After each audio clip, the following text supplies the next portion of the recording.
Un mouvement populiste profond est en cours dans un des pays les plus ouverts d'Europe, les Pays-Bas. Les autorités néerlandaises ont été parmi les premières à légaliser l'euthanasie, le mariage gay. Le pays est aussi connu pour sa politique accommodante à l'égard du cannabis.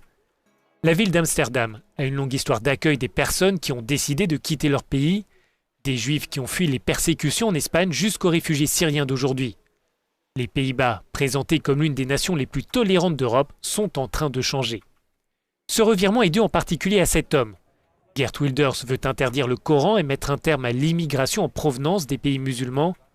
L'homme vit sous protection policière permanente. Depuis le début de la campagne, sa formation, le Parti pour la liberté, a presque toujours fait la course en tête dans les sondages.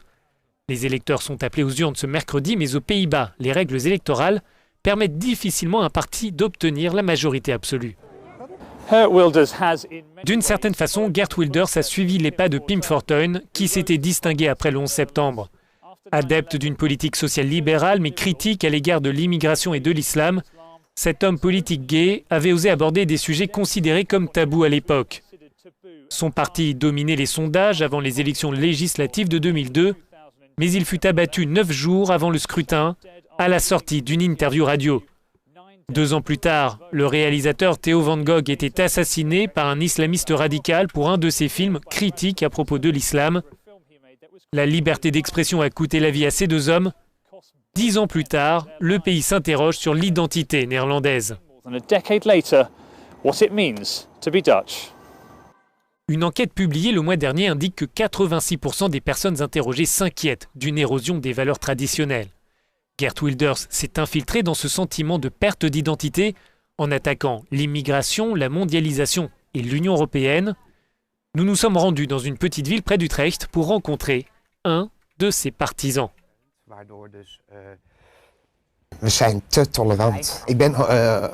Nous sommes trop tolérants. Je suis ouvertement gay. Par le passé, j'ai subi des violences. J'ai été harcelé, insultes, intimidations, menaces, uniquement parce que je suis gay. J'ai été tabassé. 11, 12 jeunes du Maroc, de Turquie et de Somalie m'ont tabassé dans un parking. J'ai fait une déposition et 2 témoignages, mais sans résultat. Les Pays-Bas comptent près d'1 million de musulmans sur une population totale de 17 millions de personnes. Ces Néerlandais de confession musulmane sont principalement d'origine marocaine ou turque, des enfants de ces travailleurs qui ont rejoint le pays lors du boom économique d'après-guerre.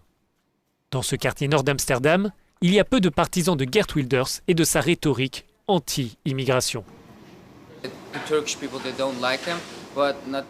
Les Turcs ne l'aiment pas, mais pas seulement les Turcs, les Espagnols, les Marocains et bien d'autres. S'ils viennent ici, et si je dis Wilders, ils sont prêts à le tuer parce qu'il dit tellement de conneries à propos de l'islam, mais pas seulement à propos de l'islam, mais aussi à propos de nombreuses autres croyances. Tous les musulmans ne sont pas des gens mauvais. Ils haïssent les musulmans, je ne sais pas pourquoi, mais moi je ne hais pas Geert Wilders. L'immigration d'après-guerre a coïncidé avec une désertion des églises aux Pays-Bas. Seuls 10% de la population se rend désormais toutes les semaines dans un lieu de culte.